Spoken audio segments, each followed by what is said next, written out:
Oui, oui, on a dépassé, à mon avis, le moment où Zelensky disait je ne céderai jamais aucun territoire occupé.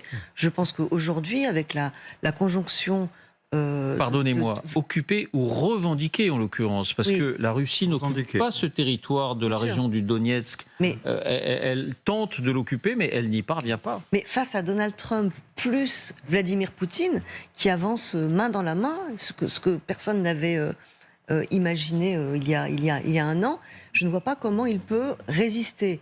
Alors, il y a une chose qui est de se séparer d'une partie de ces territoires occupés, et l'autre chose qui consiste, et c'est là qu'à mon avis ça se jouera, plutôt que sur la cession des territoires occupés, c'est qu'est-ce que j'ai en échange.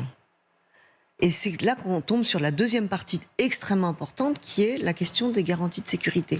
Si l'Ukraine sort de cette histoire avec le Donbass en moins, mais des garanties de sécurité extrêmement solides, qui lui permettent de choisir son camp occidental, le camp de la démocratie et de la liberté, et d'être assuré que Vladimir Poutine ne reviendra pas une troisième fois pour l'attaquer, l'Ukraine peut présenter ça comme une victoire. Le problème, et c'est là que moi je suis pessimiste, c'est que je pense que même ça, on n'y est absolument pas. C'est-à-dire qu'on a des Européens qui sont trop faibles au niveau de la volonté politique pour offrir ces garanties de sécurité aujourd'hui à l'Ukraine, et des Américains qui disent on le fera, mais on en discute après le cessez-le-feu et après le plan de paix.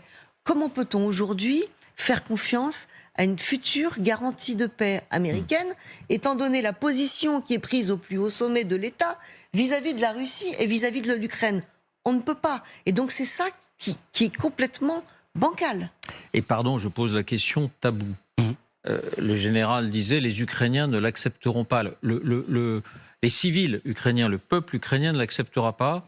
La question tabou, est-ce que renoncer à une partie de son territoire, encore une fois, qu'on a tant défendu pendant des années au prix du sacrifice de milliers de civils, ça vaut la peine pour que la Russie fasse taire les armes? Écoutez, ça, c'est les Ukrainiens qui décideront, et ils le décideront chacun